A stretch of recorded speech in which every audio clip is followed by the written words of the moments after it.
episode this week. I was going to save it for next Tuesday, but it's bursting within me like I cannot hold it in. So we're going to do it today.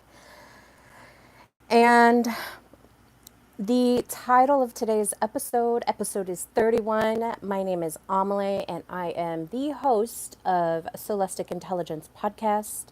I deep dive into the human and just all of these beautiful intelligences that our body has, that we have this soul intelligence, we have this divine intelligence. And so the real the real purpose behind this work that I'm doing is to connect with our intelligences and bind them together and really understand them deeply. And today's episode I've named Wisdom Danced. And one of the one of the things that I really value is the Bible. So, when I was younger, I did attend church, but it was not a normal thing within my family. So it really wasn't churches. I was really in like church programs, so good news programs and everything like that when I was young. And then I fell away from that. And sometimes I would go to church with friends or whatever, but it was very casual. It wasn't very devoted or anything like that. And when I turned 17, I had a friend, and I really valued my friend. I really valued the insight that she had. She was very deep, and she had this beautiful wisdom about her. And she was reading the Bible one day, and I was like, "What are you doing?" And she's like, "I'm reading the Bible." And I was like, "Well, why would you want to do that?" Just out of curiosity. And she said, "Because there's a lot of wisdom in here." And so that began my journey to really diving into the Bible. It kind of, opened this curiosity. During that time, I was looking into astrology, I was looking into different religions. I was really looking to find something that was going to hold me and carry me through that. Hi, Luke. Thank you. Welcome to the program. It's 11:11. You just popped in. Angel numbers.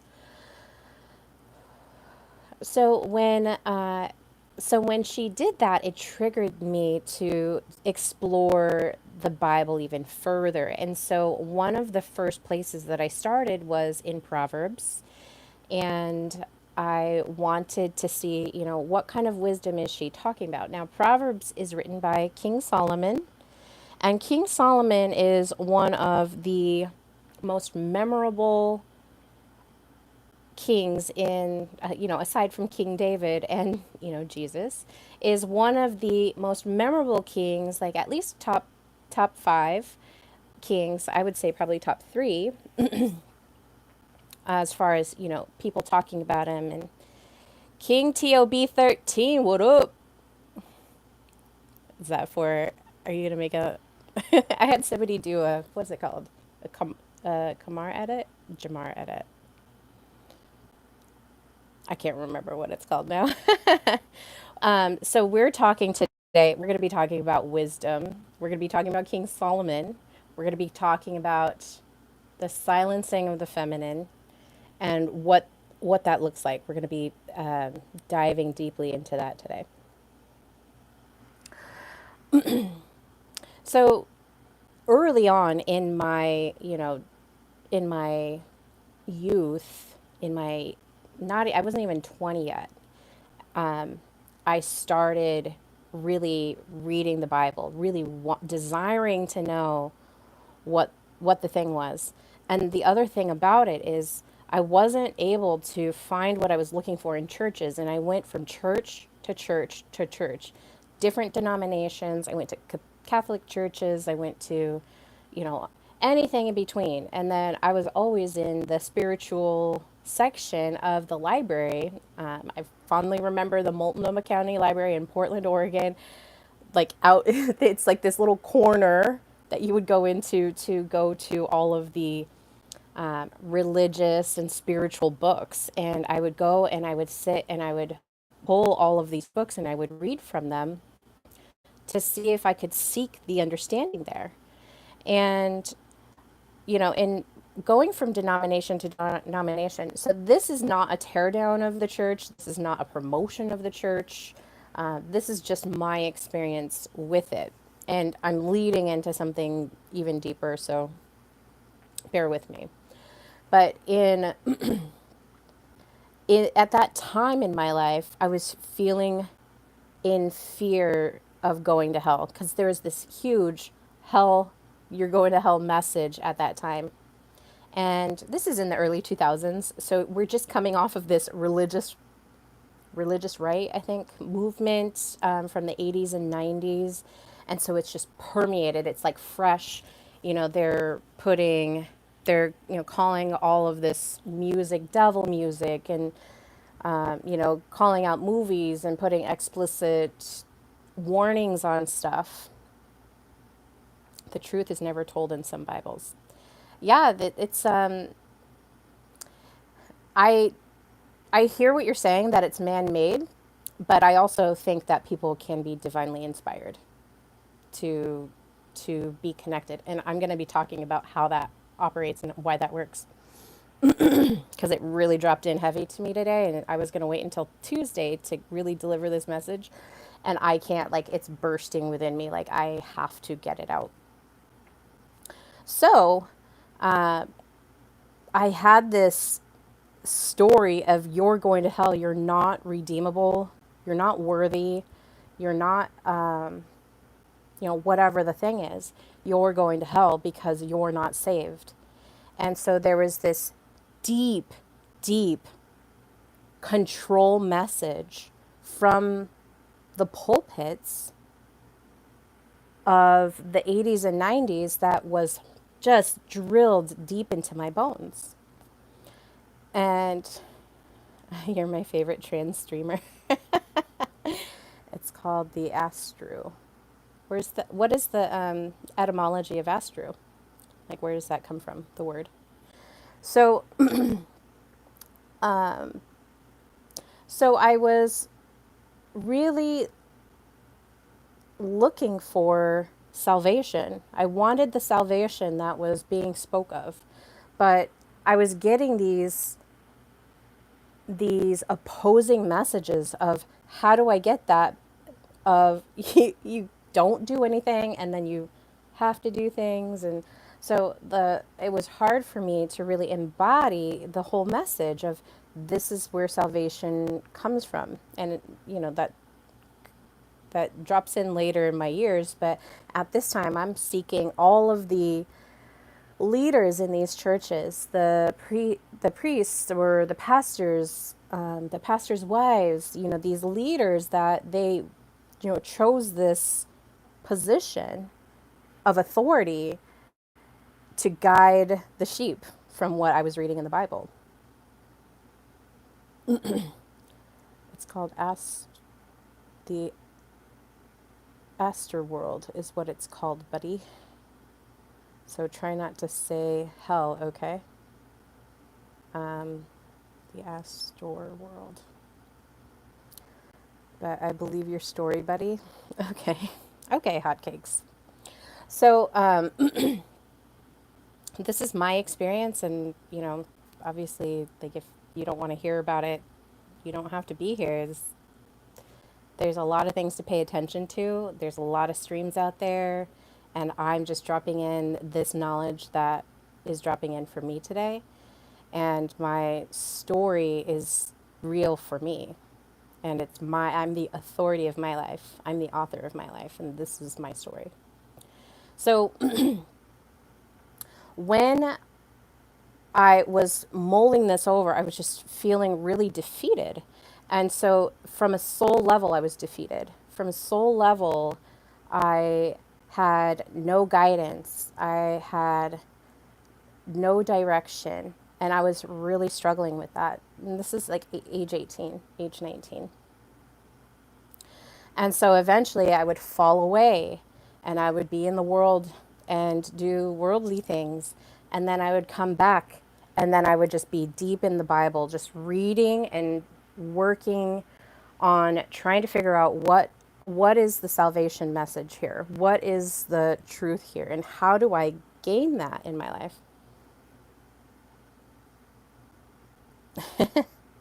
You're a new subscriber and I need a lot of support.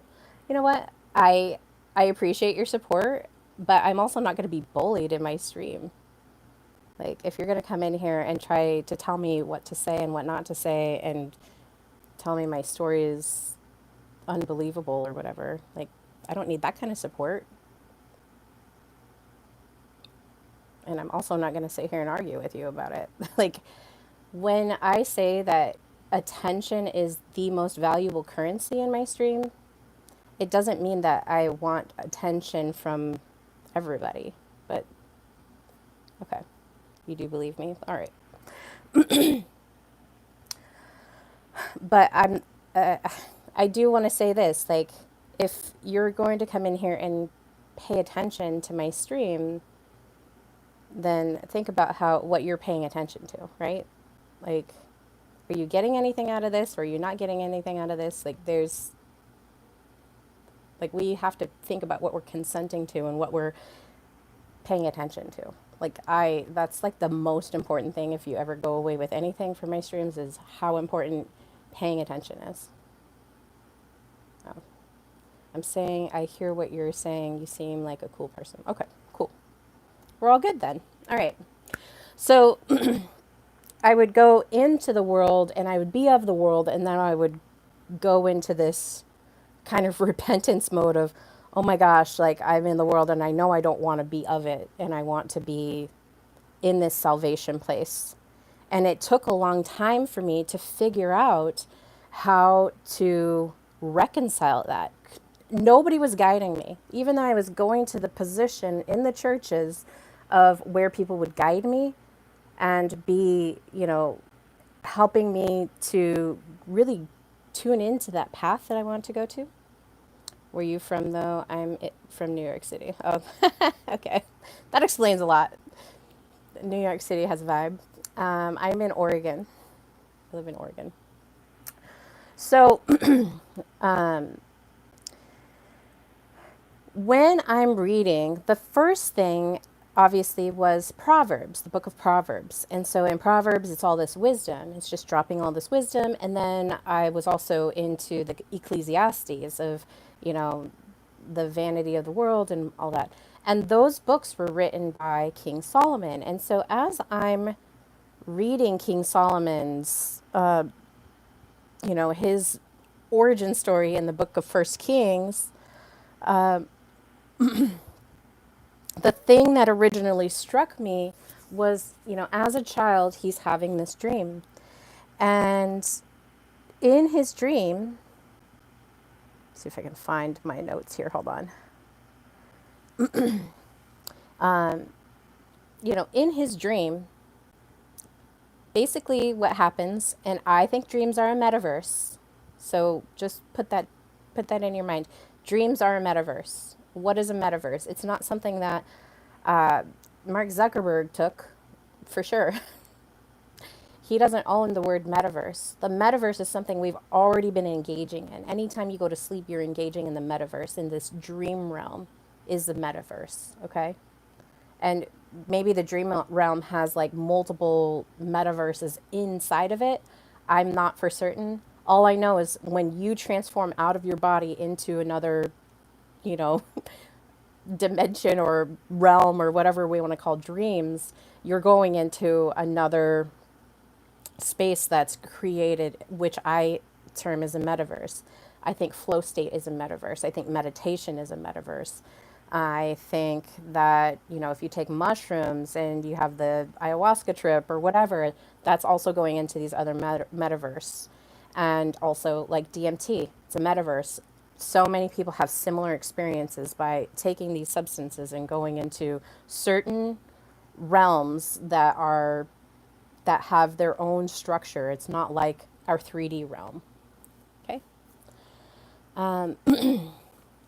Thanks. Have you ever been here? I'm sure you will someday. I have not yet, but my friend lives there and I'm destined to go there. I'm close to God. He's been in my life since I was a child. Same. Hey, Soul, I got to go, are you going to be on tonight so we can talk? I probably won't be on tonight. I'm more of trying to get this message out. So that sounds cool. All right. Well, great, Tyler. I hope you have a wonderful day. So, so here Solomon is sleeping, dreaming, going into the metaverse, and he meets God, and he is standing there, and God says to him, let me pull the story up here.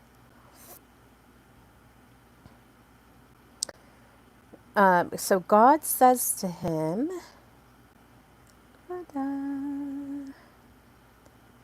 dude, I was going pretty deep here. God says to him, I'm going to give you whatever you want. I'm going to give you whatever you want. Hey, that's how you build your channel. Yeah, it's growing. And you know what? I'm not tied to it. I'm very detached from the numbers. I just want to deliver some really interesting information to people. Okay. So God says to him, hey, I'll give you anything that you want. And so here God is granting Solomon, he knows he's going to be king over the Hebrews, over Israel. And he gives him a petition. He offers him a petition. Anything that you want. I'll give you anything that you want. Okay? And what he says in 1 Kings 3:9 is, give your servant, therefore, an understanding heart to judge your people, that I may discern between good and evil. And this story is just so activating for me. We are the people to speak truth to the people. Right. We so he petitions, and this is the King James version. I kind of just have been using that version my whole life, and so it's one that I use. So what he's asking for in this understanding heart is in Hebrew lev shomia, which is a listening heart. He doesn't ask, and it illustrates within this passage, he doesn't ask for wealth. He doesn't ask for a long life, and he doesn't ask for vengeance. He's asking for wisdom and understanding so that he can, because he knows that he's going to be ruling these people, so that he can be a benevolent ruler. Okay? This is important because in this petition that he's asking God for, is he's asking to be able to hear and discern just like God does. All right? What is that? Bye, Tyler. Thanks for coming. What is that? This is feminine intelligence that he's asking for. He is asking for feminine intelligence. All right? He's asking, this is not intellectual. Intelligence is not necessarily intellectual. He's asking for feminine embodiment. Hi, boober. I don't know what that is. See you later, hotcakes. He's not asking for anything intellectual. What he's asking for is relational. He wants to be able to relate to the people that he's ruling. Oh, Luca. Hi, Luca. Thanks for joining. We're talking about something that dropped in really deep today. So what he's asking for is something in relational. He's asking for something intuitive, right? He's asking for intuition to be able to discern and see with really deep clarity. So yesterday in my stream, the Medusa effect, we were talking about Medusa and the silence of her.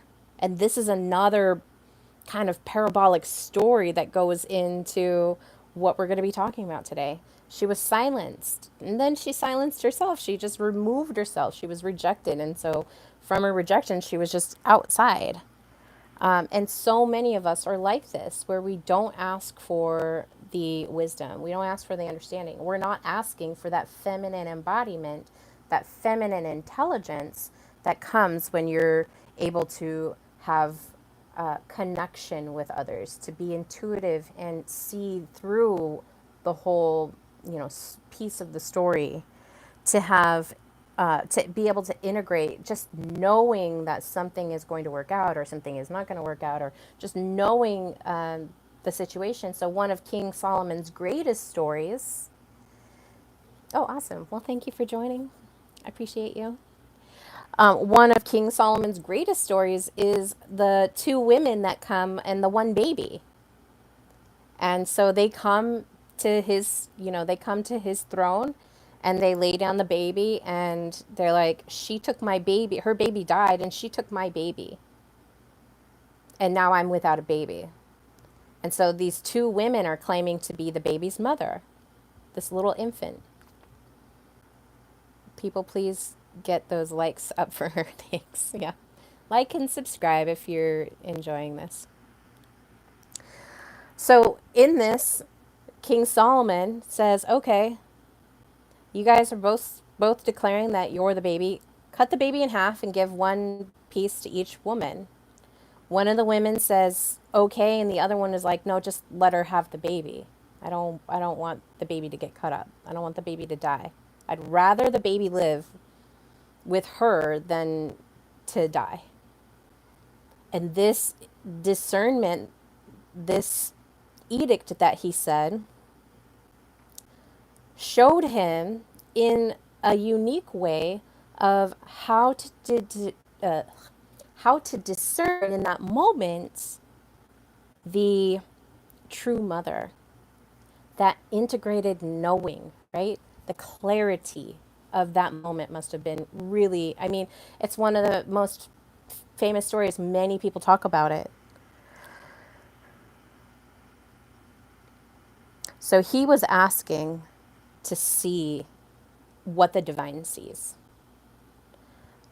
Now, Solomon, since he wrote the book of Proverbs, also talks more about wisdom in that. So he truly, in his petition of asking for understanding, asking for wisdom to be embodied in him from God, asking for that, embodied that feminine intelligence that comes with being in divine union, being in divine order together. So he, really what he was doing is he was taking heaven's, I don't know if justice is the right word, but he's connecting to heaven, right? Connecting to heaven. And I talk about this all the time. When we're relaxed and in our feminine states and, leaning back and, letting things magnetize to us, that's when these, bursts of brilliance, you can call them revelations, drop in to us. Being in a relationship is not,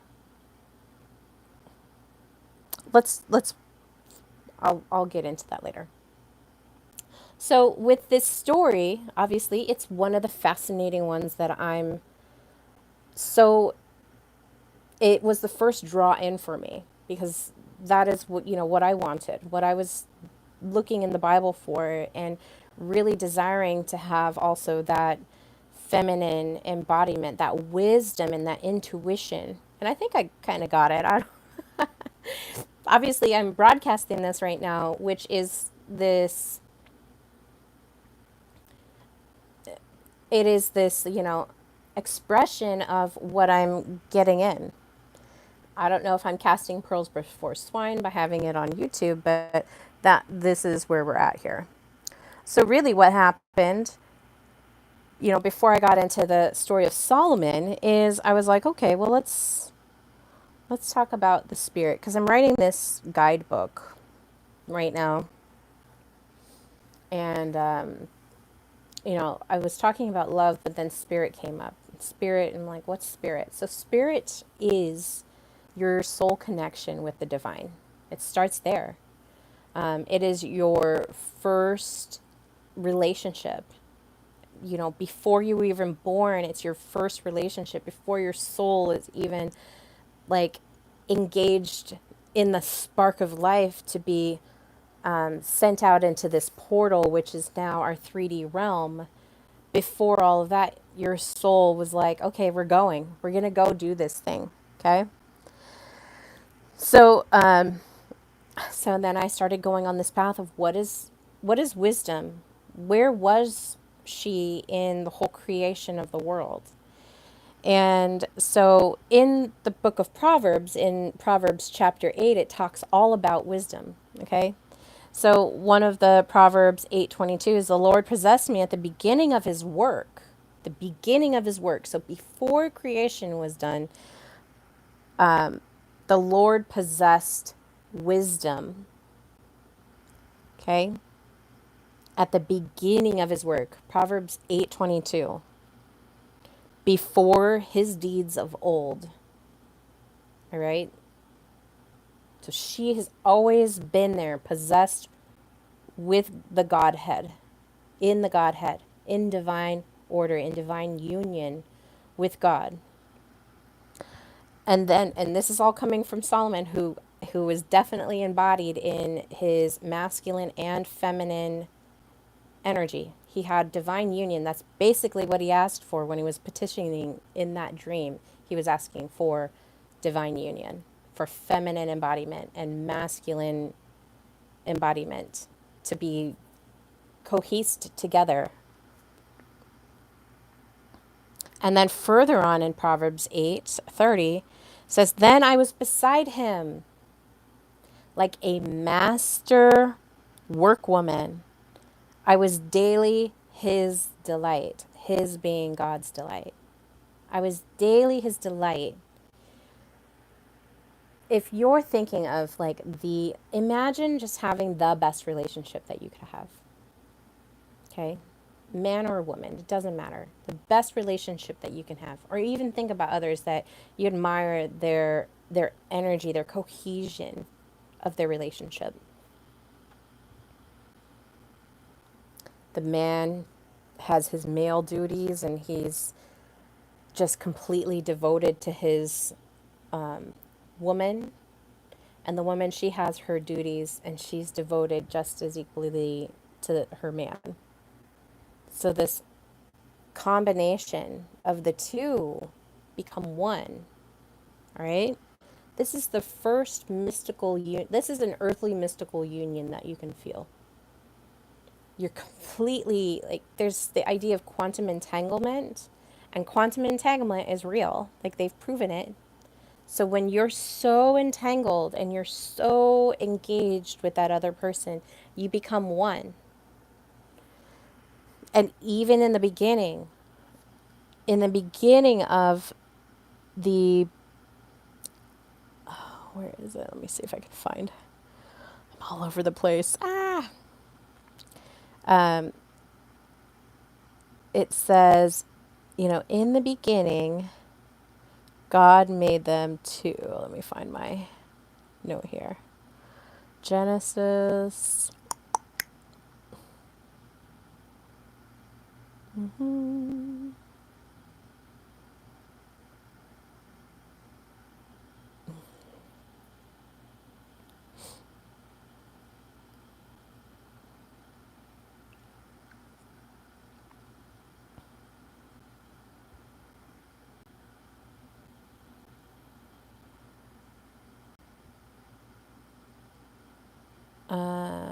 Oh my gosh. I think it's Genesis 128.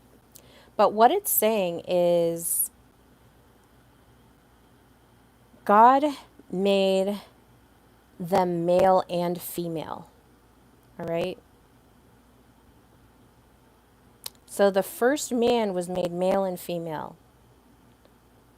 And then God split the Adam into two, creating Eve. But they were one. It was just Adam to begin with. And then God split, making it male and female. Taking Adam's rib and giving it over to Eve and creating a woman. Okay? So then what happens? Right? So then what happens? Eve wanted the divine understanding. Let's see if I can find my note here.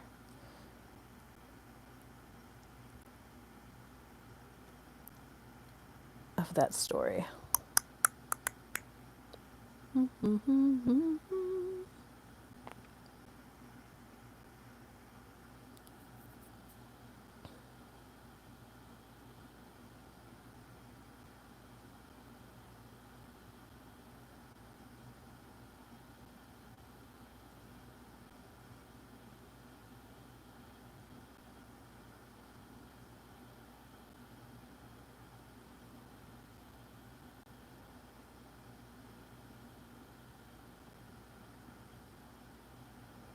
All right, let's talk about Eve and her role in all of this.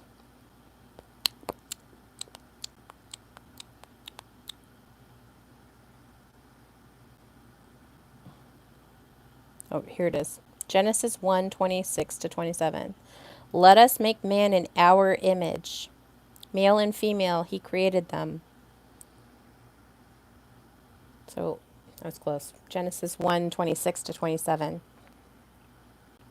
So he didn't create man first because he wanted a ruler. And here's where it's just embedded deep into our culture, deep, deep, deep into our culture, where we just think it's normal to be in this, except for, the peaceful rulerships of certain kings, like King Solomon, embodied that feminine aspect, not in other women, but he embodied it in himself first. Okay, in that dream, in that petition that he was taking. So this is a unification. It's relational. It's plural in our image. In our image. Who was there that was our? In our image. What does that mean? I ask, why do men think it's okay to rule alone and not incorporate their woman, that feminine embodiment, either like a real part, like another soul body embodied, or even within their own temple embodied, like Solomon did? Why do men think that's like normal? I see it all the time. Even in the trad, even in the trad community, where it's like they want to be traditional men and women having families. That's great. But there's this air of arrogance also that sits in the masculine in that. The woman thinks that she's just to be submissive and listen only to her husband and not have a voice, be silenced, and just do what he says. Okay? That's just not, that's not the way that it was meant to be. If if you're holding that kind of position in a relationship where the man is this ultimate power, ultimate control, ultimate ego, everything he says is whatever, and you silence yourself as a woman in that relationship, that is rebellion. You're rebelling against the highest order. Okay?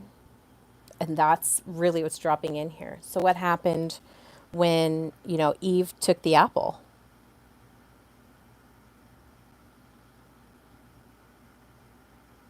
So when Eve went and took the apple,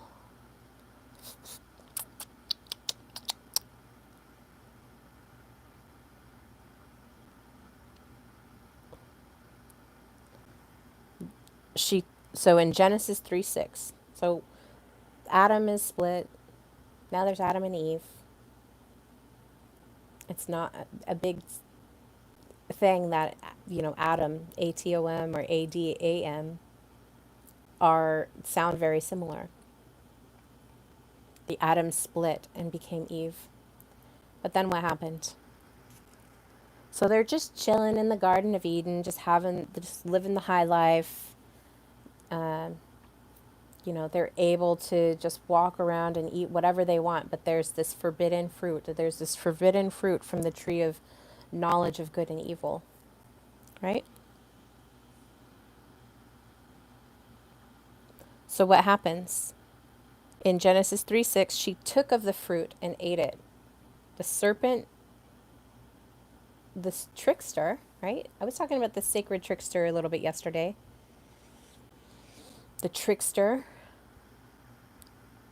told her that, what could go wrong? And so there was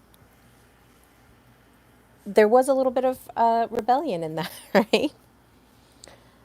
She had this desire, and maybe it was a little bit, you know, kind of pushed through by the serpent, but she had this desire for divine knowing, to know what would happen if I did eat that. What would happen?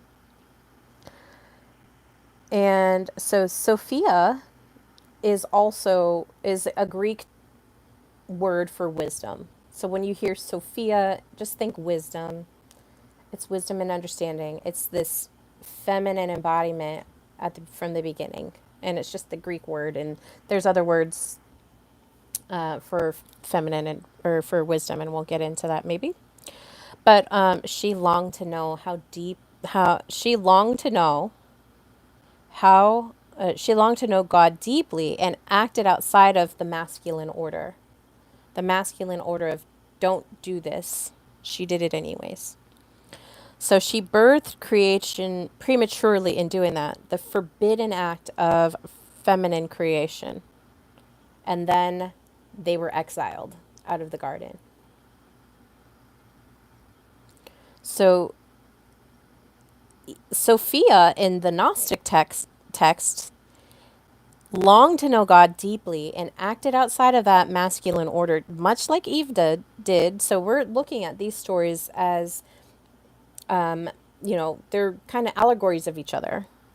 So in the Gnostic text, she birthed creation prematurely, a forbidden act of feminine creation. And then she was exiled. Sophia was exiled. Eve was exiled. So what happens here is Eve mirrored Sophia in being exiled. She reaches for divine knowledge, okay? Is punished and blamed.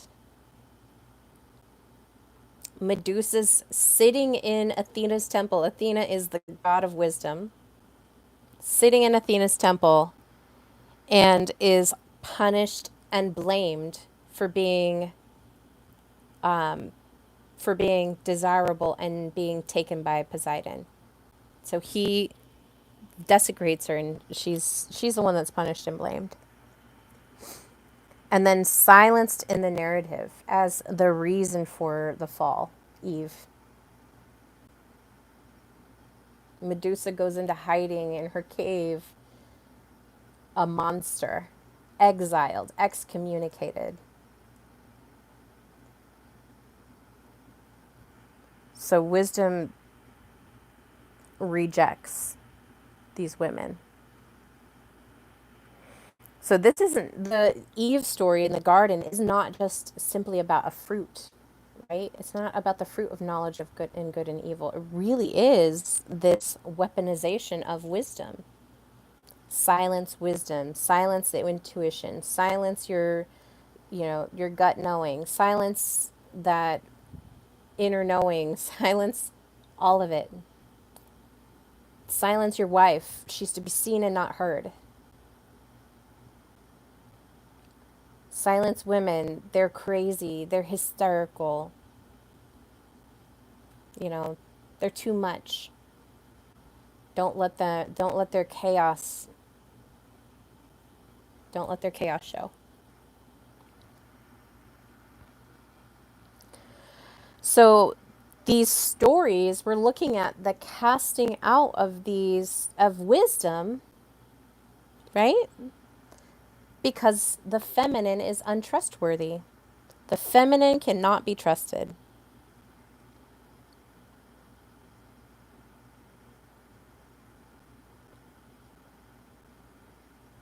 And I started searching to see who has talked about this. Who is talking about this?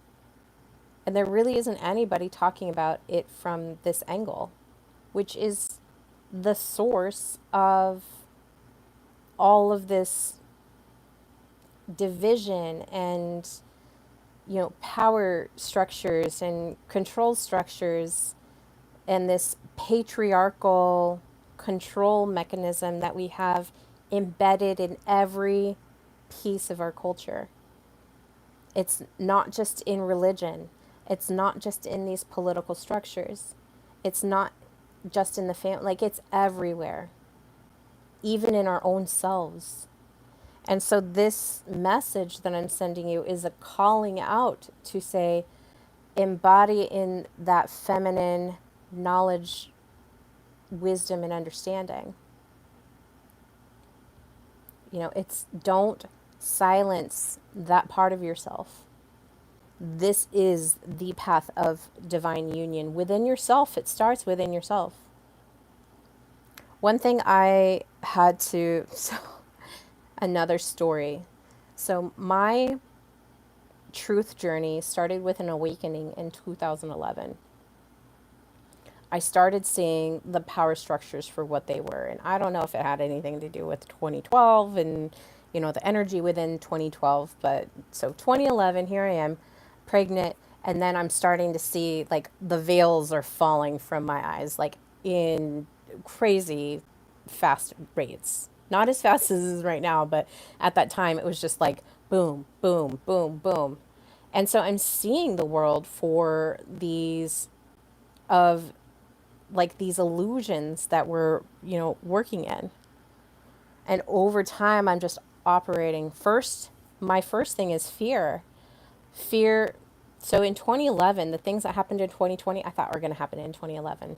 I felt it. I was like, we need to start learning skills to really go back to, like I was learning how to pressure can, preserve food, garden. I was doing all of these things that I felt were necessary tools to be able to go through what we did in 2020 during 2011. Like this spark of, oh my gosh, we've got to do this inner knowing, this intuition that I had said, this is where we're going. And I operated out of fear a lot of the times, but there was still something within me that was like, this is, we're okay, we're okay. And obviously, I'm thinking like everything's going to fall apart. And so, and this is after I like let go of this foundational religious or spiritual belief that I was literally unsaved and unsavable, unlovable, and going to hell, unworthy. And that message just was permeated inside of my system, even though I was not a regular church attendee, even though I was not, affiliated with any certain denomination or church program or whatever. I wasn't affiliated with any of that. But inside my soul, I just felt like this deep, it really was this outside control mechanism that I'm talking about today that was like resting in my system, that I was bad, that I was a woman, I was bad, that I was a woman, I don't have a voice, that I'm a woman, I'm silenced, I'm a woman, and, it's all my fault because of what happened in the garden, and that I deserve to be silenced. I deserve to be unseen, unheard. I was punishing, I was being punished and I was being blamed for something that, even in, even as I'm like exploring the Bible, I'm looking at this Solomon story of like, there's something here that I'm just like completely dialed into. Heck, if it wasn't today that that didn't like come to a realization, I don't know what day it was. but I think it was today. It was just really deep. So whew, let's look at my notes here. Okay.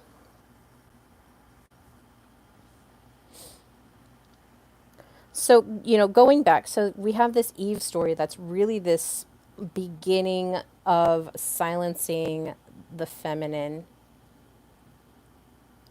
because she reached for divine knowledge and then was punished and blamed for it.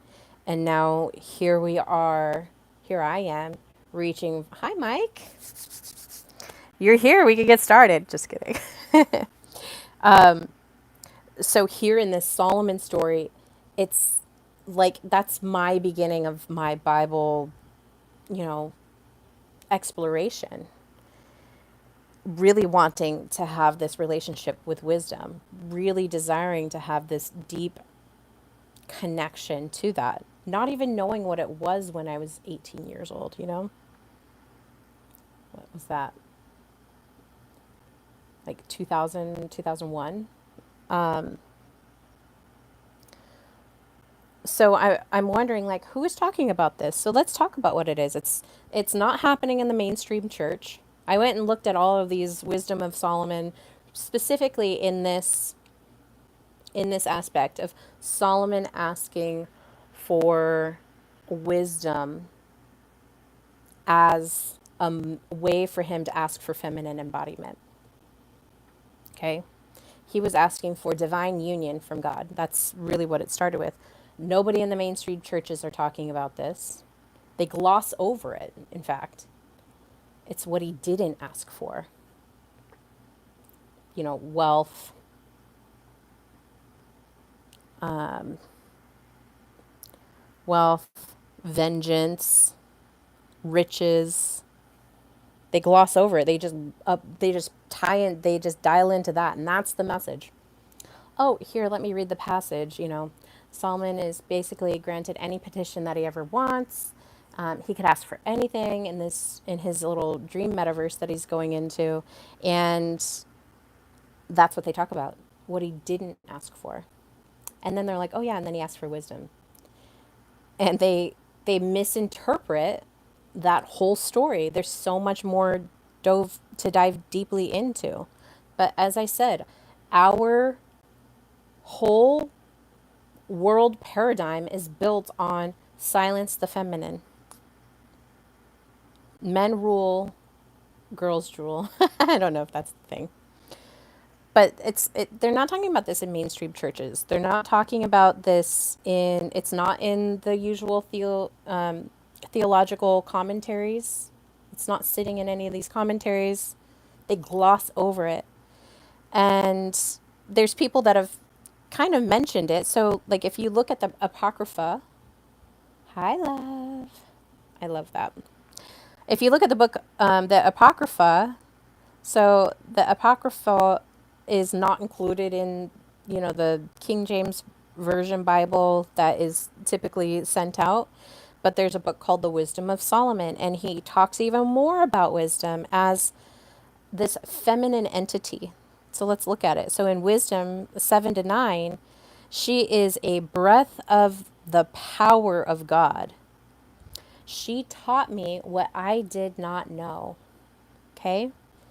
And then, so here you're seeing wisdom being personified as a woman, and Solomon says, I loved her and sought her from my youth. Okay? So in the Wisdom of Solomon, he is talking about embodying and connecting with this Sophia wisdom, feminine entity, feminine embodiment from this divine source. From a divine union standpoint, he's talking about it here. This isn't a generic desire for understanding. I'm doing well. How are you? Thank you for joining. Lovely to have you. My name is Amelie. He's not asking in this moment, he's not connecting with this feminine entity because he just has this desire for understanding. desire to know. No, it's devotional longing for that feminine spirit of God. And if you look at Holy Spirit, it's a feminine word in the Bible. It's a feminine word in the Bible. This is how deep it goes. The Trinity, it's just looked at as all men, no women. All men, no women. But if you look at Holy Spirit as a word, it's a feminine word. So there's masculine and feminine words that, make up the language that we use. But if you look at it, it's feminine. And Solomon is expressing his devotional longing to have this relationship with wisdom as this feminine embodiment. And give me understanding, give me the intuition, give me the knowing so that I might discern between good and evil and be a good, benevolent ruler to the people that are under me. I'm from Oregon. Okay? So, even in Jewish mysticism or the Kabbalah, this is not directly referenced, but they talk about it. So Chokmah, wisdom, is one of the highest emanations of the divine. It's part of the tree of life. It's part of the tree of life, and it's always a feminine characteristic. It's always feminine, wisdom. So the act of receiving wisdom is considered sacred, receptive posture. Okay? It's receptive. Receiving wisdom. Give me wisdom. I want to receive it. Give me wisdom. Give me understanding. Give me the eyes to see and the ears to hear and the mouth to speak the truth of what is unseen. Because that's what the feminine does. She sees the unseen. The masculine sees what is perceived as real, the perception of reality, the seen realm. The masculine can, manipulate and control that seen realm. But when it comes to the unseen realm, if the masculine does not possess feminine embodiment, meaning wisdom, understanding, intuition, he can't see the unseen realm, which is a whole massive. I think the brain can be looked at as this analogy for that, of the brain, they say, is only like, let's say it's like 10 to 15% of what you're conscious of. And then imagine that, 85% or so, 80 to 80 or 85 to 90% or so is unconscious. Imagine that that's the thing. Imagine having access to that unconscious realm, that unseen realm that you can't see. And that's really what is going on here, is you're having a little bit more access of this unconscious, unseen realm being integrated into your conscious realm. So this is a sacred, receptive posture to hold.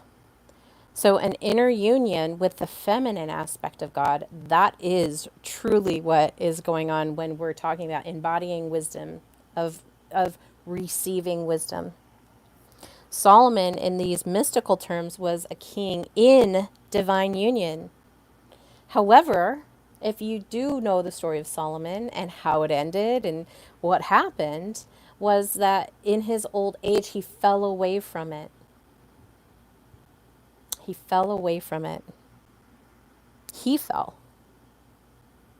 And this is a huge analogy for everybody. He fell, and when he fell, that union fractured. And then what happened to his kingdom? It fractured. It split into two. It split into two. All right.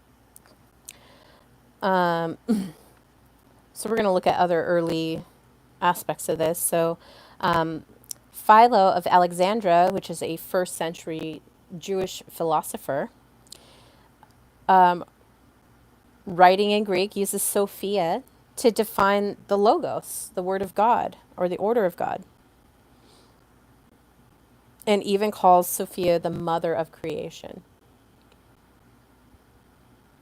who helps form the world in the image of the divine, who helps form the world in the image of the divine.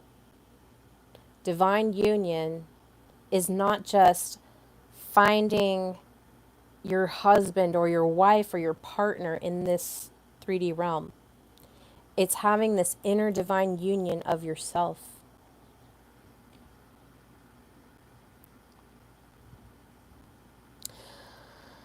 So Philo is looking at Solomon's wisdom as coming from this cosmic feminine principle, right? That Sophia, this wisdom that was there at the beginning in Proverbs, that was there at the beginning at the foundations of earth, and maybe even before that, with God, just connected with Him and having a good time. This is the cosmic feminine principle. It's all related here.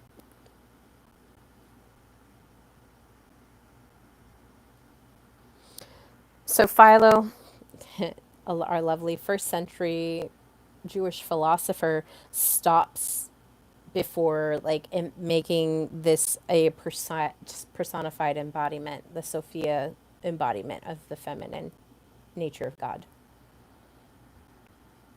But he kind of gets there.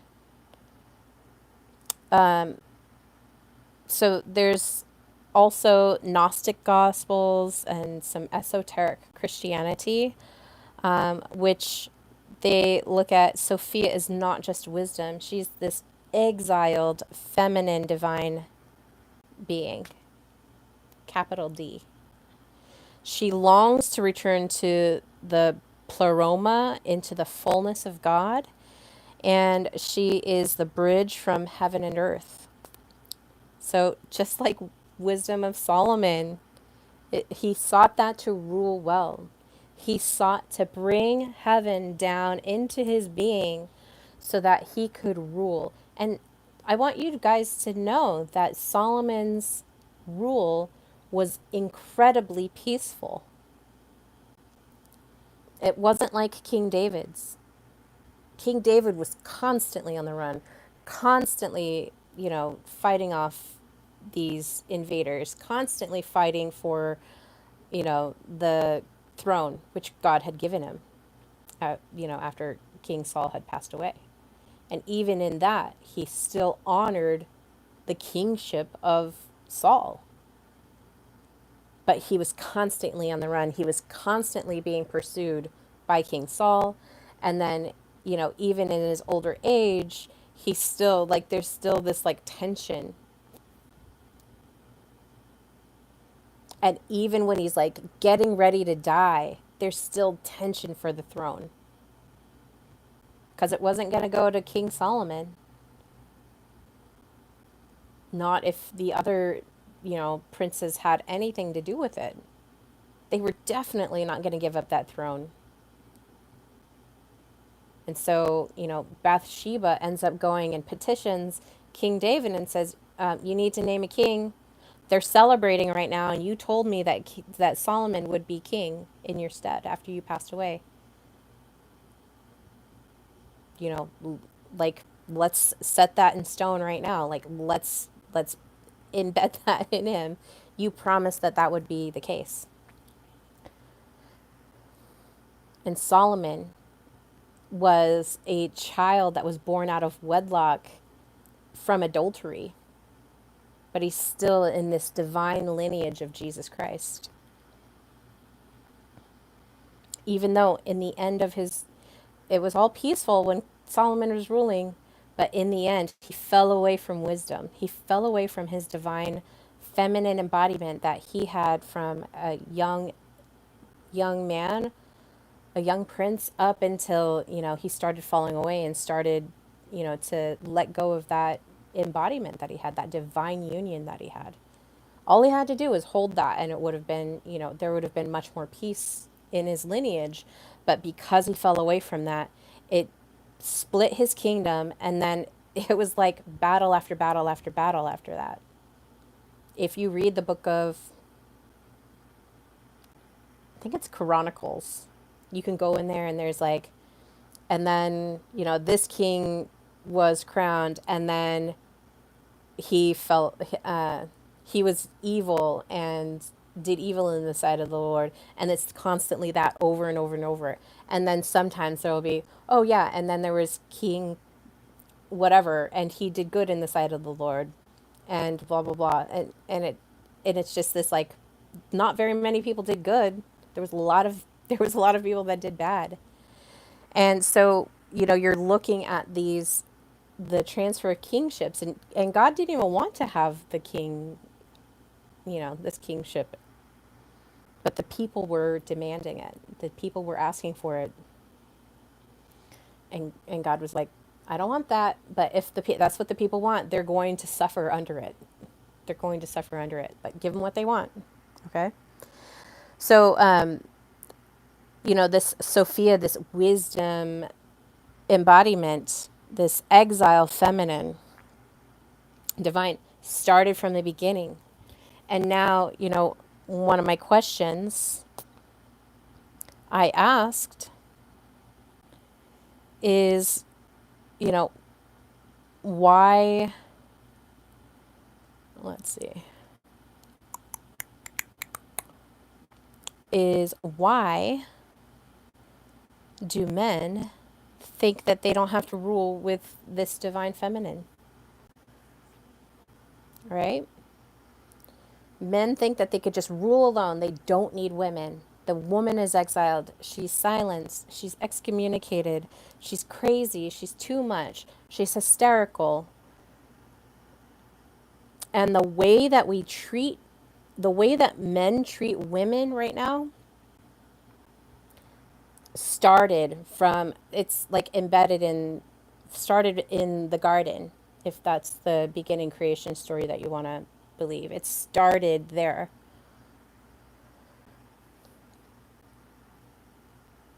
So men ruling alone, men ruling without feminine embodiment this isn't just in balance.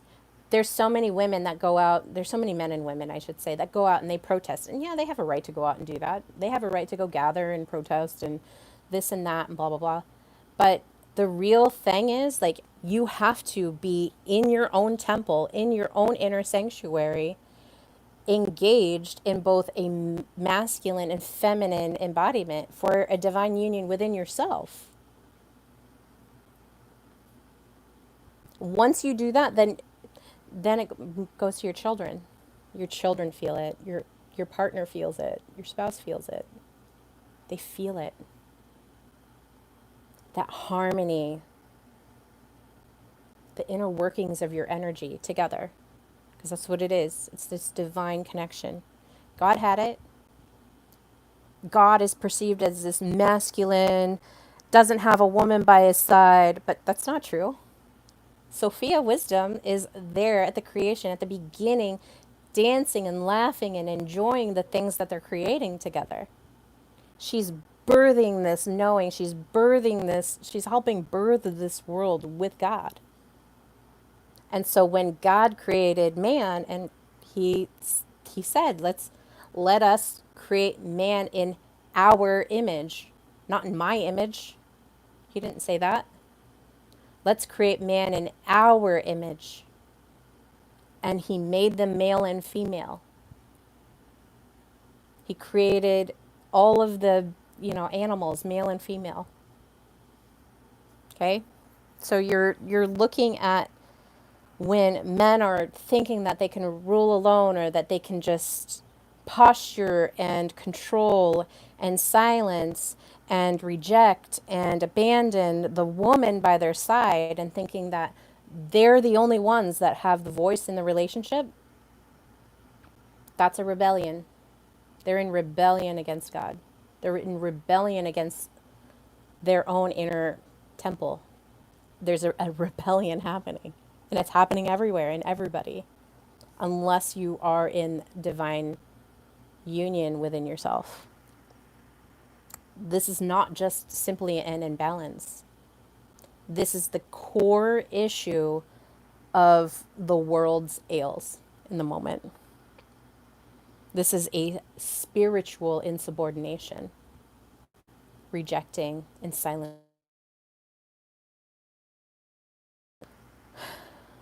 So this when I'm asking if men thinking that they can rule alone, and I'm not targeting men singular. I'm targeting the masculine in general over time. This is millennia after millennia, where like they'll start to have this divine union and then they'll break away from it. They'll fall away from it. So we can see that in Solomon's story. He has divine feminine union, he's in divine union, and then once he lets go of his wisdom and intuition and understanding and starts to go into the world and be engaged in that instead of in divine union of himself, within himself, being connected to the divine source, he starts going after these other things. He starts going after these other things, even though he wrote the book of Ecclesiastes, even though he wrote the book of Proverbs and the wisdom of Solomon. Even though he wrote this and knew this, he still fell away. And what happened? His kingdom split. And then you know, it was fighting and war and battles and death and control and power and domination. So the spiritual insubordination here isn't just you and me. This is the religious section of our history. It's the religious section of the history. It's wrapped in tradition. Like I said, the trad life meme where, you know, obviously it's nice to have a man that has, vision and a direction and frame and structure and regulation of his emotions and knowing where he's going. But he also needs to have that feminine connection with you. If you're a woman in a relationship with a man, you've got to have that connection. He's got to respect you. He's got to honor you. He has to hear the oracle of what you speak because you are even closer as a woman connected to the divine, the heavenly realm. You can see a lot easier into the unseen realm. So, in our history, this is wrapped in tradition, trad life. I think there are great things that come from it, having families and all that stuff. But if at the head of it, there's no union between the two, that the man thinks that he just has to be telling the woman and power and control, it's going to be a bit of chaos. So if you think it's power suits, you think about the CEO that sits at the top of the skyscraper in his big fancy executive office, managing, thousands of people under him. But if he, did it pause my thing? Oh my gosh. Okay, sorry about that.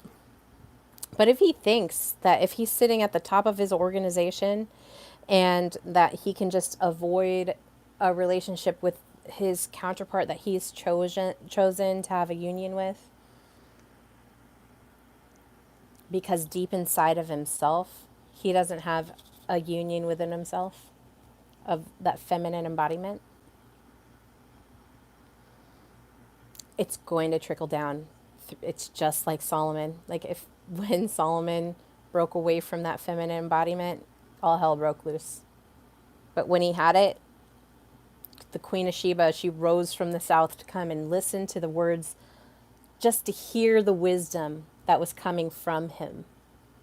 She traveled a long distance without railroads, without auto transportation. She traveled a great distance from where she was to Solomon. Do you watch Squid Game? I did watch one episode of it. Didn't Eve start that business?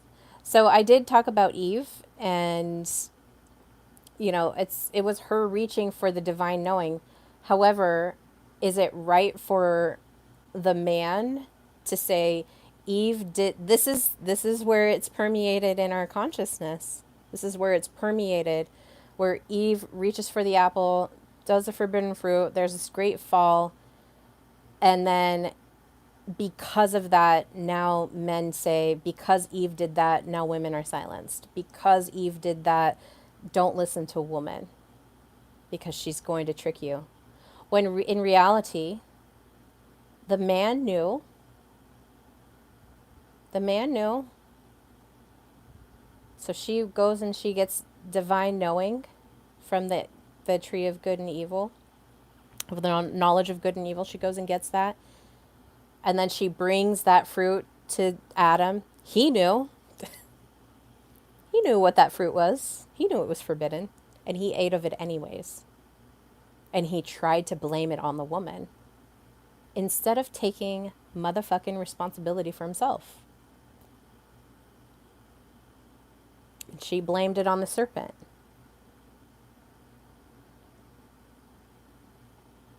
They both fell away from each other. And then what happened? Death. You'll die. Now you have to toil in the fields. And then even the serpent gets punished. Because you did this, you're going to have to slither your way around the whatever. But don't think that the man doesn't need to take responsibility for what he did too.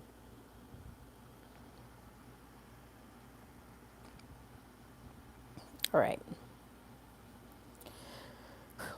So this spiritual insubordination is not just, in these skyscrapers. It's not just wrapped in traditional family units. It's also in the pulpits of churches. It's in throne rooms, as we can see throughout history. Behind every great man is a great woman. And it's within too. Like, it's this inner relationship that you have. All right. So, I just kind of talked about it. Like, God didn't create man first because he wanted a ruler.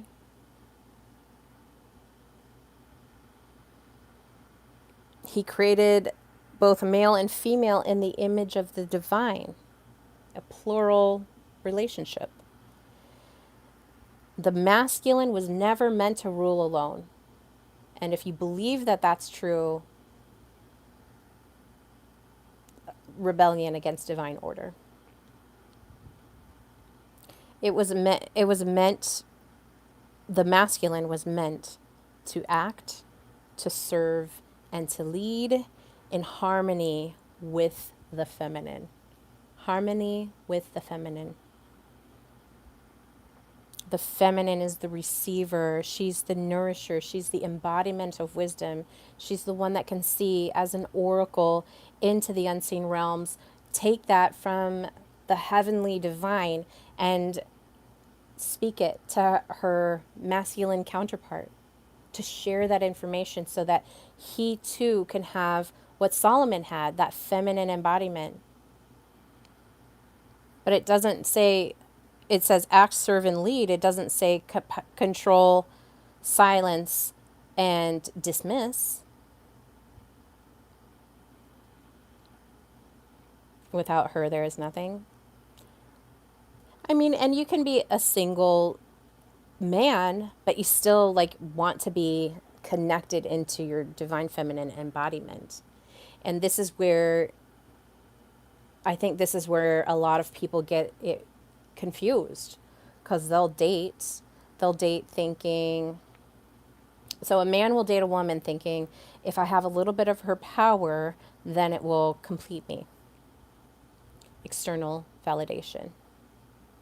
If I sleep with her, if I fuck this woman, then I'm going to steal a little bit of her power and it'll make me feel good for a little bit. Or even if I fear her, and I silence her and I just kind of hide her in the shadows, then I don't have to deal with it. And I can just, be in my own masculine energy. I don't need that feminine. I don't need woman. And then you have all these incels because they're getting rejected in real life because within themselves, they hate their feminine position. Well, I think both together is what makes greatness. I mean, they were created both male and female.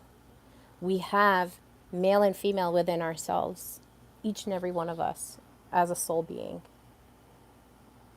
And then when you have inner harmony, then you'll start to resonate the outer harmony. You'll find that soulmate. You'll find that divine match for you. And then in that physical realm, you mold together. Physically, you're together, and then spiritually, it's a mystical union. It's the first mystical union in this realm. Is having this embodiment and connection with a man and a woman together, or two souls together. So let's talk about ruling alone, because I really want to drill into, like, this is permeated throughout our forever, right? So when rulership severs from feminine wisdom, when it severs from this soul or spirit, Sophia, Shekinah, it loses the ability to have compassion, cyclical vision, interconnection, empathy, justice rooted in presence, and spiritual discernment. If those things are not things that you feel ringing true in you, you might have this disconnection, this severed relationship with your own inner feminine. And you've got to have that feminine embodiment together so it's in harmony. And what happens when that isn't a thing? And let's talk about it. Hierarchy, ego, control, extraction, and then this discipline, but it's really just fear. It's not rulership. This is having dominion but being deaf, having dominion but being blind, having dominion, dominating things, but not being able to hear, not being able to see. And there's warnings of this in the Bible. They can see with their eyes and hear with their ears, and hear with their ears and understand with their hearts. And Jesus warns of that. There's going to say many, Lord, Lord, have we not prophesied in thy name? And in thy name have we not cast out devils? And Jesus, this is a serious thing. Jesus says, like, I never knew you. Depart from me. Jesus was the ultimate embodiment. He calls himself greater than Solomon. He talks about the Queen of the South rising up to hear the wisdom of Solomon. And behold, a greater than Solomon is here, is what he says. Behold, a greater than Solomon is here. What the heck did he mean by that? Why did he choose Solomon? Why didn't he choose the mighty King David? Why didn't he choose that? He chose Solomon to relate to in that moment. He chose Solomon to say, behold, speaking of himself, a greater than Solomon is here. Why? Because Jesus not only embodied his spiritual kingship, he also had a deep, deep relationship with his feminine embodied nature as well. Behold, a greater than Solomon is here. He was ultimately connected to his spiritual parents, God and wisdom, God and Sophia wisdom. He was the ultimate embodiment of it. Look at all his parables. His parables speak fractals. It's very intense when you see it. But be warned that you might have eyes to see and ears to hear and understanding with your heart. You might think that you do. But if you don't open yourself up to wisdom, to this feminine embodiment, the things that I'm talking about might not even land. People pop in here and they pop out because they can't hear it. They can't hear it. They hear the words, they can listen to the words, but they can't hear it. They might be able to see the miracles, but they can't see it. They don't see it as a miracle. They're like, oh, that was interesting. Okay. The synchronicities that happen in your life, you're like, oh my gosh. Like, me just even talking about this was a divine inspiration that came in when I was like, oh my gosh, I've unlocked another big truth. How many people are really going to hear about this? A few in the beginning. The understanding in your heart, are you going to be able to discern, have that really strong discernment in your heart? Or are you going to be deaf, blind,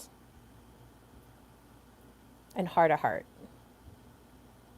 Because that's masculine rulership without softening. You're not soft. You've got to have that soft feminine come in and just give you compassion, give you empathy, give you connection, help you to see that things are not linear, they're cyclical. To not just have discernment of this is reality and this is not. To have a spiritual discernment, to be able to hear a thing and hear the many different fractals of where it hits. To hear the, like if you dropped something into like a like well or something like that. If you dropped it and you can hear the ting ting ting ting ting ting, like when you hear a thing, you can hear all the little tings that come from that. You're like, oh my gosh, like my mind is blown constantly. I'm just like, oh my gosh, it's dropping in.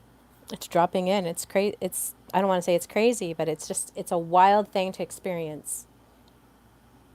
So let's look at the tyrannical dissonance that comes from this. So the systems that elevate this masculine only governance, whether it's in churches, whether it's in nations, whether it's in business, whether it's in homes, they all suffer these similar consequences from this tyrannical dissonance from the feminine.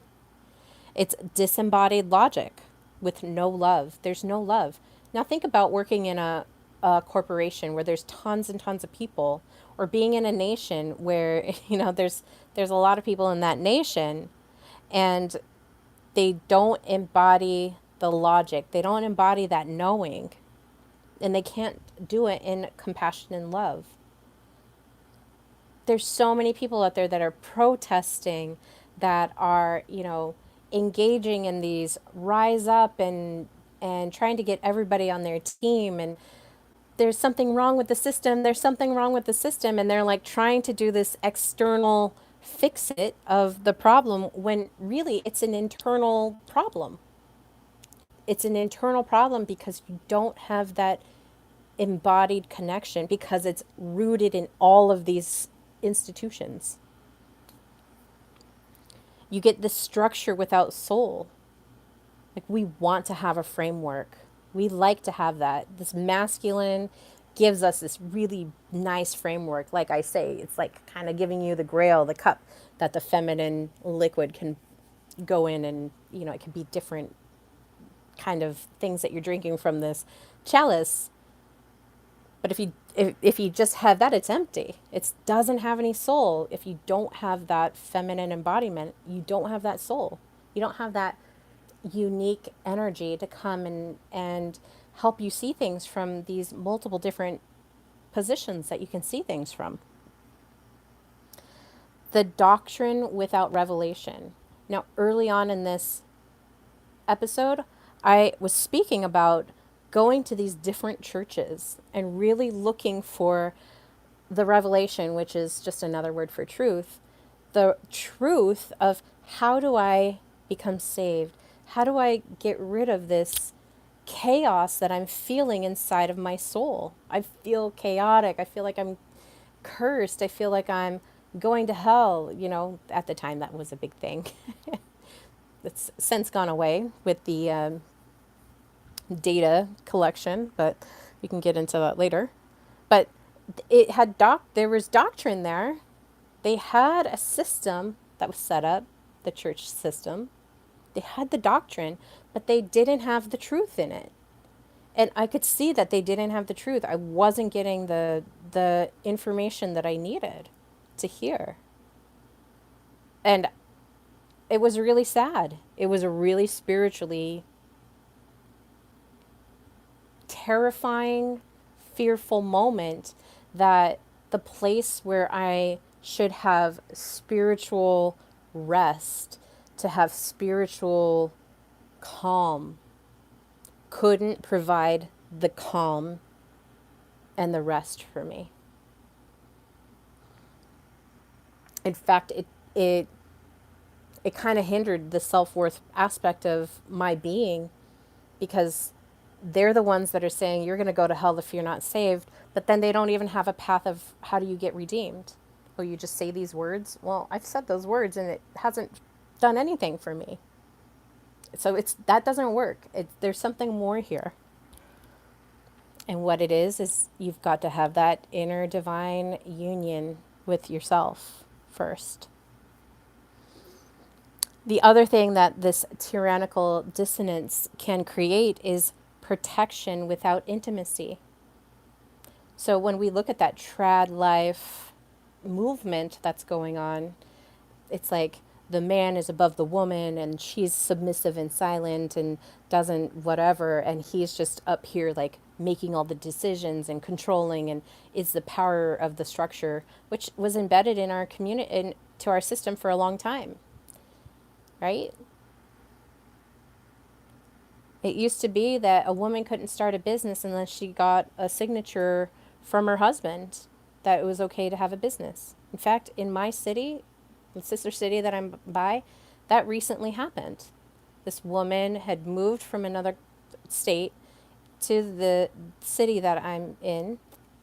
She went to go open a brick and mortar store, and the lease wouldn't allow her to sign on her own. This is in 2025. Would not allow her to sign on her own without her husband's signature. Okay? That's how deep this goes. It's 2025 and that's happening. And this is like going back millennia. So you can get this protection without intimacy. And what is intimacy? Intimacy is that deep connection that you have with somebody. It's this deep love and this deep trust and like this engagement, this entanglement that you can have, where you mystically have two souls become one in that marriage relationship. It's a mystical union. And there's a certain protection with it. But if it's just protection and it doesn't have this thread of love or trust, or, you know, I think somebody came in and they said that appreciation was the most important thing in a husband and wife relationship. And I can't remember what his name was, but I remember him saying that. And yeah, so appreciation might go into that, but you know, it also, there's a respect, there's this,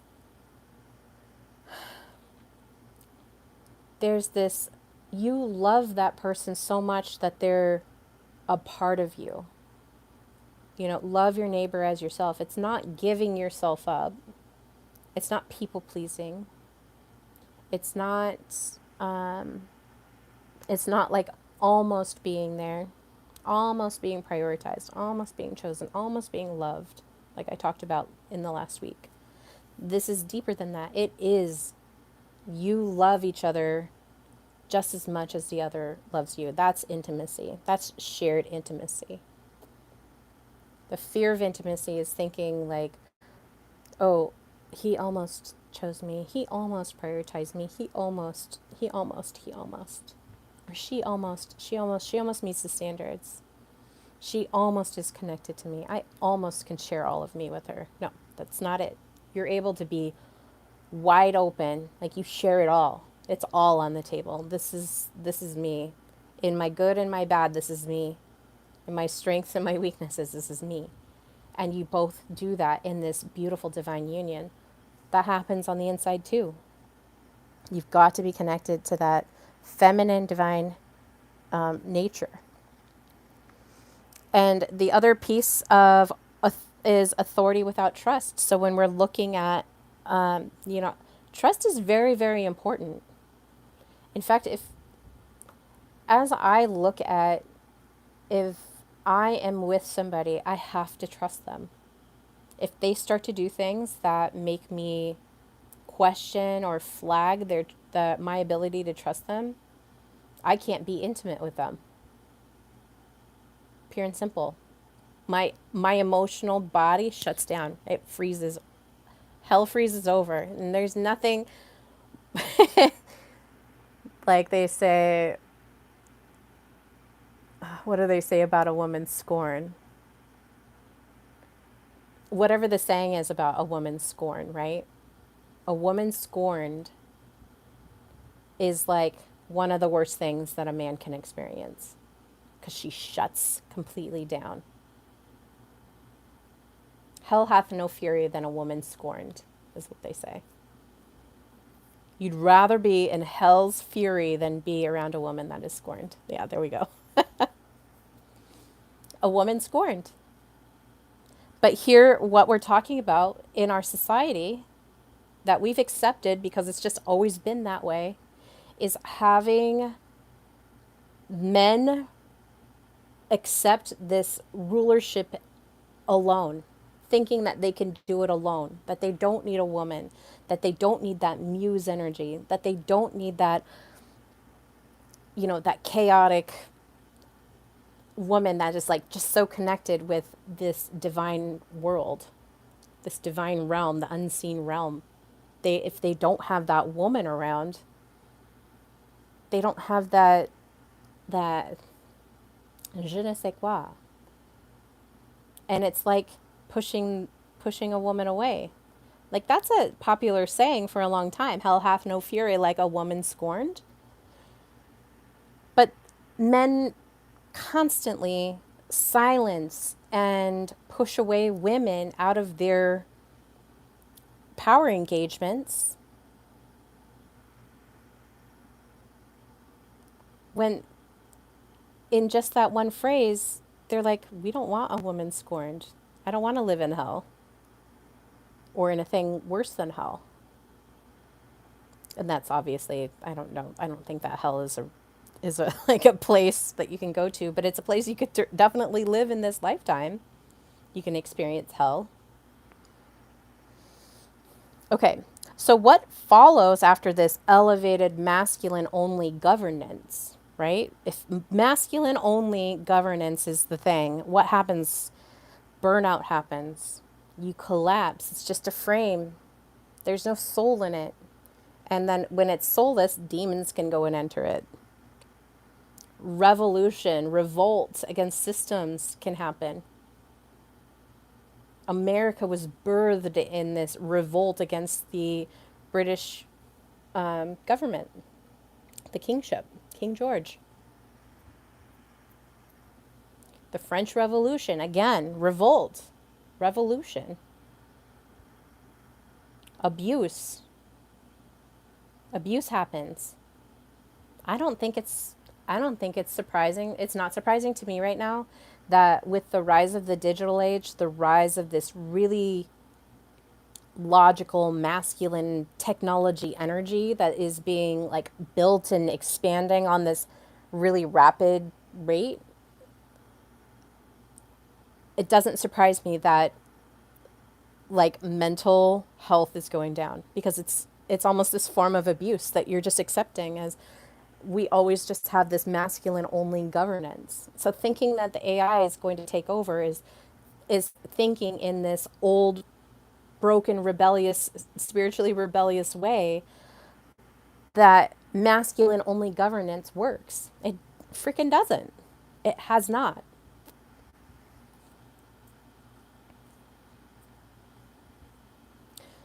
Disillusionment happens. Disillusionment. Because really deep down, we all remember the story. It's sitting in our fractal bodies that the souls remember Eden. We remember the Eden story. Maybe you don't believe in Christianity. Maybe you don't believe in Judaism. Maybe you don't believe in the Torah, but that story has fractal truth in it. And that's why it's been around, why it's a source that we look to. And looking at it in we're looking at it in the wrong way if we're thinking that from that story, what we gather from that is to silence, disempower, reject, abandon, excommunicate the feminine.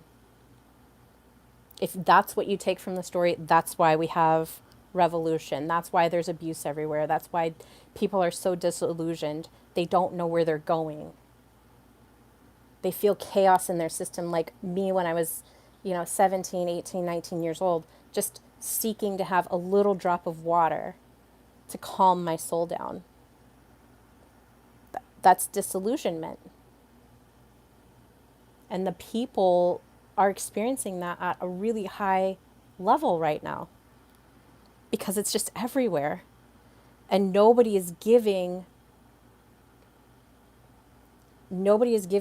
I'm not going to say nobody is giving, because I think there's people out there that are working in divine union, divine order within themselves that are expressing this, but they're not expressing it from this position that I'm telling you right now.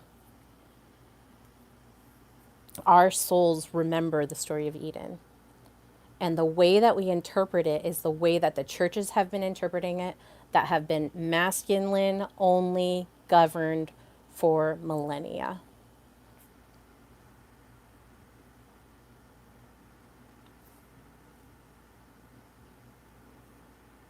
They can't see with their eyes or hear with their ears or understand with their heart what the true story was there.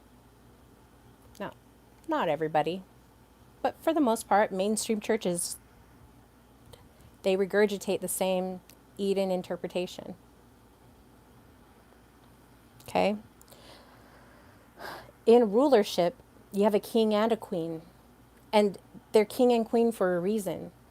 It's masculine and feminine. Let's make them in our image.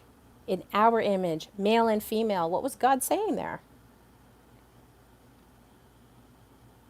Let us make man in our image. Our image, not my image. Male and female, let's make them. And who was he talking to? Right? Who was God talking to? So from the beginning, if we're looking at the full Bible, the Apocrypha as well, we're also seeing, not just in Proverbs 8, where wisdom is being brought up as a feminine entity, but also in the wisdom of Solomon, where he's like, I've connected with Sophia wisdom.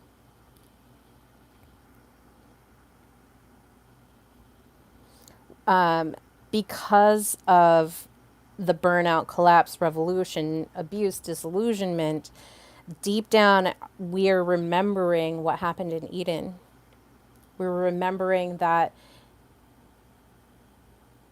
even though they fell because they because they disobeyed God, they fell. It wasn't all on Eve, but she did take a lot of the blame for that for millennia. I don't know when that started, but she took the blame for that. She took the blame and was silenced. And that took a hit on feminine embodiment everywhere. So much so that you can't even see the wisdom of Solomon asking for wisdom at his young age and what that truly meant. divine union. So in rulership, it was never meant to be solo or supremacist. And so this idea that God is just completely male, the Trinity, God, Son, the Holy Spirit are all male is incorrect. Because God says in Genesis 1:26 and 27, let us make man in our image, male and female, because not only at the beginning of creation, but even before when he was creating other things, wisdom was sitting there right next to him. Just they were enjoying each other's company, the mother and father of creation. It was never meant to be solo. And what does the Spirit do? It embodies the person. The Holy Spirit embodies the person. What does that mean? That you receive the Holy Spirit. Am I right? We're receiving the Holy Spirit in our, Christian tradition. We're receiving it. We're receiving that divine connection. It's lighting us up and connecting us to the divine. We're never meant to be solo. I've tried to build things solo in my life and I got pretty good. I bought a house, I got my college degree, I, bought a car, I had the credit cards, I lived the American dream, thinking that that was going to give me satisfaction. It doesn't. It was me solo working on what I thought that I needed to fit in with the world. When in all reality, like my mission here in the world is not to build these empires. If empire happens and God is like, you're ready for that, and then great. I will do that and I'll do it as in my own benevolence as greatly as I possibly can, in my own realness. But really what I was meant to be here for is in service to God, in showing what that divine union, interconnection is, in showing people how to live in harmony with themselves. And this, it starts within. And then it can go out. And we know that because when Solomon asked for that, he had a peaceful kingdom when he was in divine union, when he was in divine union. And he did fall away and it split the kingdom. But when he was in divine union, he had peace, prosperity, wealth. People would come from all around the world to come and marvel at his empire, his kingdom that God had given him. And he could only do that. He could only hold that so long as he was holding that feminine embodiment within himself. So just know that good rulership, good benevolent rulership is not meant to be solo. It's not meant to be supremacist. It's not meant to be controlling. It's not meant to be dominative. It's having both of these two things together. Now, the masculine without the feminine forgets the divine. So Solomon was with Sophia and he was the wisest king. But Solomon, when he did not have her, falls, forgets, and the kingdom fractures. It splits in two. And this is the pattern of every empire that begins in alignment, drifts into masculine excess, gets into masculine excess. Oh my gosh, okay, now I've got all these things cool. Silences the feminine and then collapses everything under the hollow weight. And I think this is why generational wealth gets lost. This is why, if you build a big business and it's successful and then the kids don't want it, it's like, because there was something within that structure that you weren't embodying. God's authority is relational. It's relational. It's in connection with the Sophia wisdom. It's not a top-down structure. It's not a hierarchy. It's a circular reciprocity, and it's a sacred union, a sacred divine union. So in the Kabbalah and the Hebrew mysticism, we look at the divine is incomplete without the feminine. So there's this saying that they have, which is tikkum olam, and it's means repair of the world, right? So tikkum olam, and that is the return of Shekinah, which is the feminine presence of God. That's the Shekinah is the feminine presence of God, who dwells among the people. Okay, that feminine presence is the indwelling of that spirit, that Holy Spirit that is spoken of in Christianity, and here in the Hebrew mystics, in the Kabbalah. And when she is exiled, the world is out of alignment. And so many people would argue that our world is out of alignment.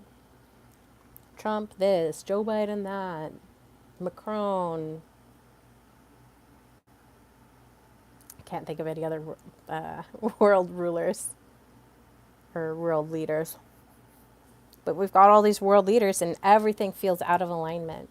Everything feels chaotic. There's still a structure. Things are still moving around, but it's out of alignment. And it's because at the core, the people don't have an inner alignment within themselves. So the Tikkum Olam is reuniting these two aspects of God within yourself. And so when I say divine union, when I say divine order, I'm talking about the inner divine masculine, inner divine feminine having a relationship within your own temple, and that will help repair the world. So Tikkun Olam is that. So when we're looking at this men ruling alone, it really is this spiritual dysfunction that we're experiencing in our lives. It's a misalignment. You're out of alignment with the template of heaven.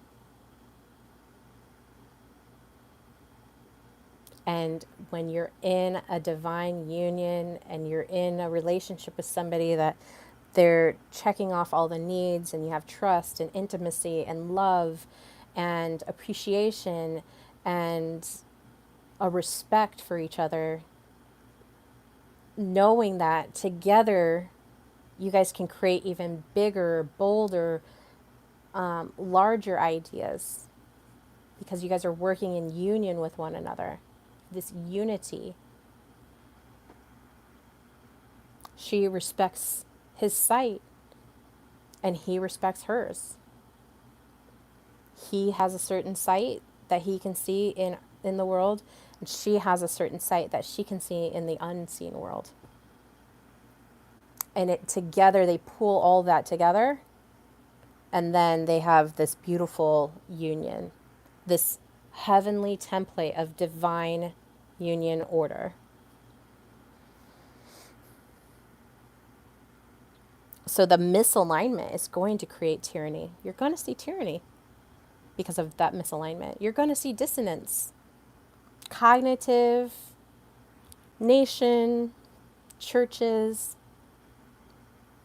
You're going to see dissonance.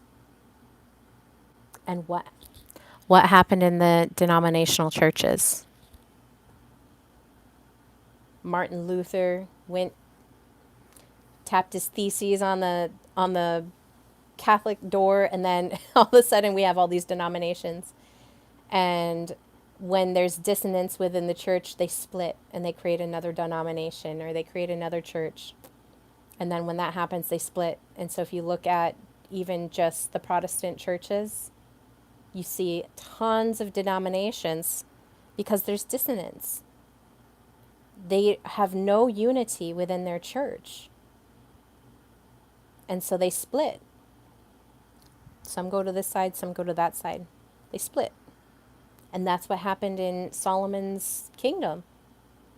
When he was experiencing his own dissonance, his own split from the masculine, feminine embodiment that he had so long ruled with, what happened to his nation? It split.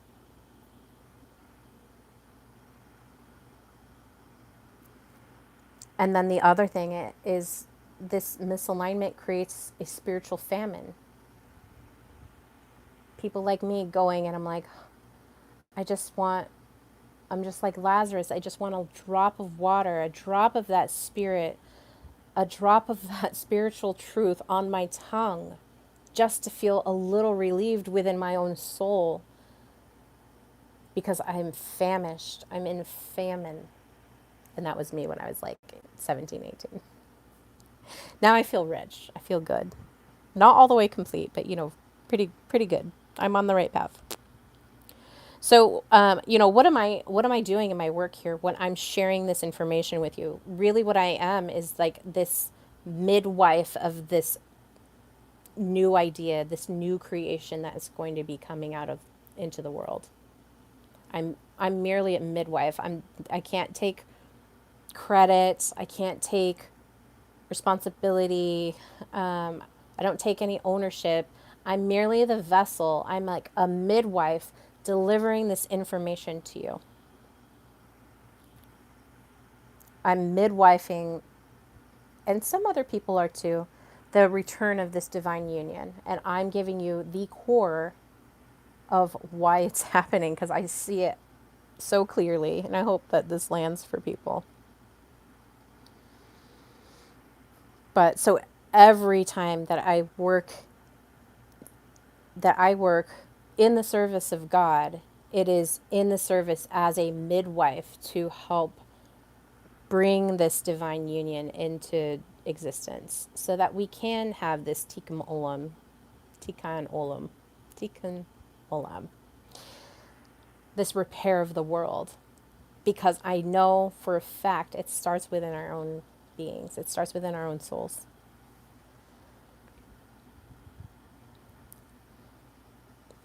I'm I'm merely a vessel for this cosmic restoration, this cosmic memory restoration, and to call out the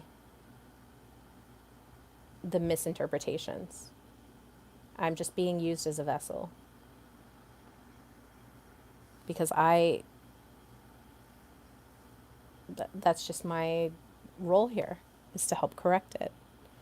I'm not simply empowering women. This is not necessarily about women. This is about men and women. This is about divine union within ourselves. Okay? This is not talking about women and having to treat them better and blah blah blah.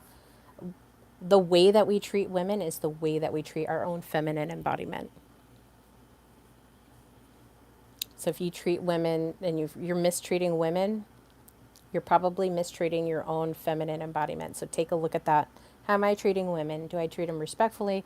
Am I just lusting after them? Am I terrified of them? How do I feel about women? That might, for men, might give you a good understanding of how that feminine embodiment is working within your own self. So I'm here just exposing this illusion of power.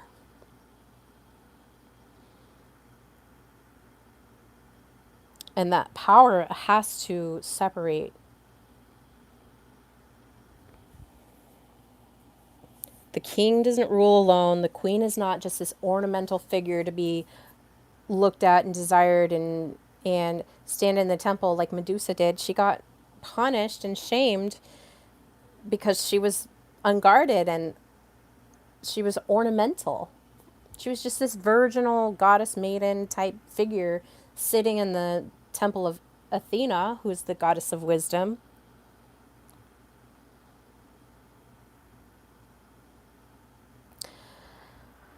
But the queen is not ornamental, and the king is not designed to rule alone. And the spirit is never neutral. Okay? Well, I've been going on for a while, but I probably have a lot more to talk about. I just had to get that out on the table. I'm only at 3%. If you've made it this far and you're like, oh my gosh, this is kind of a lot of stuff. Yep, it is.